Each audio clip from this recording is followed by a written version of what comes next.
Honorable Abdoumba, vous avez la parole. Thierno Alassane Sall se prépare.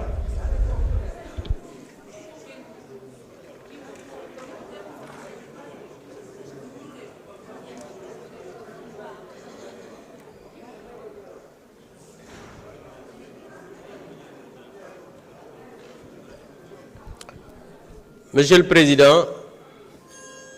Monsieur le Ministre, Madame le Ministre,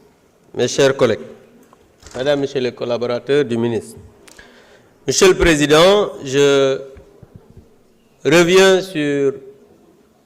le caractère impersonnel de la loi. Parce que la règle de droit est impersonnelle. Et la règle de droit concerne chacun et ne désigne personne en particulier. Et le ministre de l'Intérieur peut témoigner de cela. La règle qui vise une personne en particulier est une décision. Attention, ce caractère ne signifie pas que la règle de droit ne peut pas trouver son origine dans un cas particulier. C'est vrai. De nombreuses lois trouvent leur origine dans un cas particulier, mais leur caractère est toujours général. Alors que cette loi que vous nous présentez aujourd'hui, nous tous nous savons que c'est une loi taillée sur mesure pour une personne. Et je pense que ça, c'est inacceptable. Je l'ai rappelé en commission, Monsieur le Président, j'avais rappelé la décision numéro 1193 avec un considérant qui parlait que la modification, l'abrogation d'une loi, comme la rétroactivité d'une loi nouvelle, ne peuvent remettre en cause des situations existantes que dans le respect des droits et libertés de valeur constitutionnelle.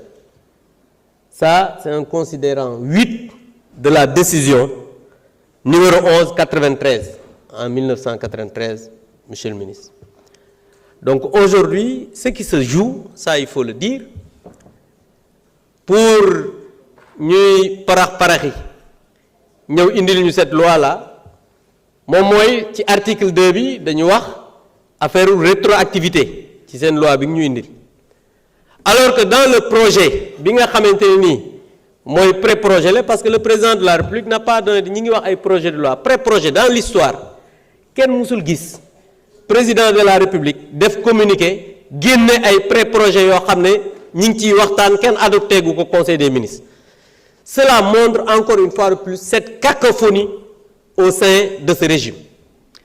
Parce que le président a un code électoral, Ousmane Sonko a une majorité a un code électoral,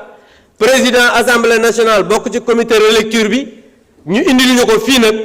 pour dire que amul bop amul gen te kenn ci ñom ñi di intervenir mënu la ci am ben argumentaire juridique bo xamanteni mën na défendre li nga xamanteni mom ñu indil mais nek fi xaarante lañ fi nekké xuntu saga wax lu ñaaw ak tontu seeni collègues alors que c'est pas votre rôle. Un député so ñëwé fi da ngay wax au moins lan moy sa xalaat par rapport ak loi biñ la indil mais nek fi di saga di xaar di xasté di tontu ay député alors que y a de la matière au niveau de ce que vous même vous faites que c'est une très mauvaise loi ngeen wax ci mais vous ne le faites pas parce que vous n'avez pas d'argument. Et monsieur le ministre de l'Intérieur, vous ne pouvez pas convoquer les partis politiques pour waxtaan ak ñoom le 30 ba pare tey ñu indil ñu lii yow nga ñëw toog di ko fekk moo tax sa rencontre boobu di nga ci wéet ñun duñ ci ñëw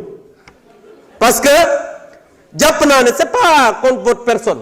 parce qu'on sait que vous êtes un ministre te comme ni nga ko waxee da ngaa bëgg sa waa ji moo tax lu mu la wax loolu ngay def on le comprend mais le problème mooy aujourd'hui c'est un manque de respect d'appeler les acteurs politiques ba pare ñu génn parce que quand les gens ont voulu répondre à cet appel, monsieur le ministre, c'est parce qu'il n'y avait pas encore cette procédure d'urgence. Mais quand le président a répondu, parce que nous sommes au courant, parce que parce que même l'avis du président, c'est vrai que premièrement, il a dit que le règlement intérieur Bini change 118 n'appelle de sa part aucune objection. mais beneen bi dafa def ay objection expliqué ne moom mi ñu waaj a indi projet de loi ñu ne nañ njëkkanteeg moom def procédure d'urgence pour examiner ce projet de loi mais comme ni ma leen wax rek comme yéen moom yéen da ngeen a miin gàcce parce que loi bu ngeen voté ñu yóbbu ci conseil constitutionnel man loolu mosuma koo gis ci ab législature 130 députés mais loi bu ngeen voté ñu ne ba yéen sonnu leen nit day am jom xam ne li nga xamante ne nii mi ngi koy def te baaxul mu bàyyi ko mais yow li ngay def baaxul tegoo ko ci xam-xam amul dara loo xamante ne nii am na ay argument yoo xam ne valablement juridiquement dina mën a taxaw nga leen dinañ wotawaat leen rek suñu demee tey ñu dàqati ngeen amati gàcc je vous remercie.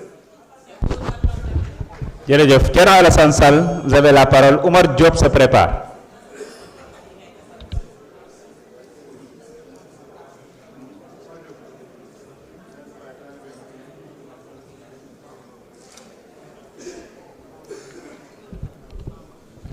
Monsieur le Président de l'Assemblée nationale, Monsieur le ministre, Madame la secrétaire d'État, chers collègues. def naa ni léegi amul laam-laamee que projet de loi bi ñu fi indi proposition de loi bi ñu fi indi tey 18 millions de Sénégalais yi kenn la ci soxal loolu amul laam-laamee du loi boo xam ne day tëral pour ëllëg du loi boo xam ne day tëral ngir intérêt Sénégalais yi benn nit la soxal ma jox leen ci ñaar ba ñetti firnde bi ci njëkk mooy rétroactivité bi kenn la soxal mooy rétroactivité bi beneen bi bu fekkonte lu woon ni rétroactivité boobu du loolu rek moo leen soxal ci loi bi da ngeen xaar monsieur le ministre bi ak président de la république lu ñuy nam def ci fan yi ngeen xaar mu ñëw parce que loolu jël na yeneen rectification yi ngeen di wax yépp jël na ko en compte bi ci des bu fekkee ni bir na leen ni seen waa ji dina bokk du ngeen doon indi proposition de loi bi parce que gannaaw ba mu demee cour suprême ba cour suprême rejeté li mu bëggoon mu xam ne bunt boobu tëju na moo tax muy njëkkanteeg président de la république guléet ñu gis premier ministre ak président buy njëkkante ministre bi nar fi ñëw ñaari yoon toog tey mu ñëw fii ci mbubbu avocat wu ministre premier ministre ëllëg mu nar fi ñëw ci ministre de la république sous la tutelle du président lii du gàcce kenn mësul gis loolu ngeen ne nag ngeen ni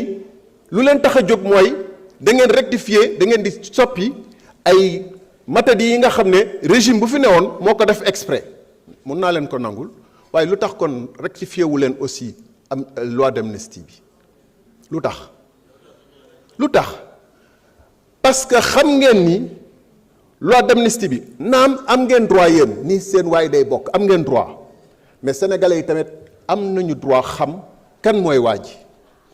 te malgré am na loi d'amnistie dama jàpp ni am na ay faits nouveaux ay jëf yu bees ci affaire Sweet Beauté bi yoo xam ne war na tax ñu ubbiwaat dossier bi parce que xaalis bi ngeen di dégg que ñu ngi koy joxante monsieur le ministre madame la ministre de la justice messieurs les magistrats de ce pays vous savez monsieur le procureur de la république yaa ngi seetaan ay millions ñu koy échanger ab nit ni moom moo téye réew mi moo téye république bi muy ay faits nouveaux yoo xam ne fait couvrir nañ ko par amnistie bi muy un éclairage nouveau sur une affaire mais loolu war nañ ko leeral pour ñu xam ne waa ji ngeen bëgg a proposer mooy kan ak lan moo xewoon foofu ak femme bi nga xam ne dafa waxoon keroog lii tey mu wax leneen ñu xam lan la pour que sénégalais yi am nañ droit yéen am ngeen droit ni waa ji day nekk candidat waaye ñun tamit am nañ droit wax ni waa ji mooy kan tijjiwaat leen dossier bi ñu àtte ko ñu xam waa ji mooy kan loolu mooy dëgg da ngeen di joyanti vous voulez faire œuvre de rectification soit vous pouvez retoucher au code électoral mais retoucher aussi à la loi d'amnistie qui est encore beaucoup plus scélérate. Vous parlez de demande des Sénégalais. Les Sénégalais sont unanimes à demander que la loi d'amnistie soit refaite. Vous dites parler au nom du peuple sénégalais. Le peuple vous abjure, vous conjure, vous demande, vous supplie de faire abroger la loi d'amnistie. Vous prétendez parler au nom du peuple sénégalais. Les Sénégalais ne parlent que de l'affaire Sweet Beauté actuellement suite aux éléments nouveaux. Avec les millions qui sont en train d'être échangés pour peut-être corrompre des personnes pour qu'ils les appellent à se taire. Et monsieur le ministre, vous ne pouvez pas laisser des gens, si la CENTIF existe, si dans cette République il y a un procureur général, il ne peut pas regarder que des millions soient en train d'échanger pour corrompre des gens, pour les amener à cette terre, à ne pas faire des révélations dans une affaire qui intéresse tous les Sénégalais. Donc, vous faites qu'un télé de que loi bi lii moo leen tax a jóg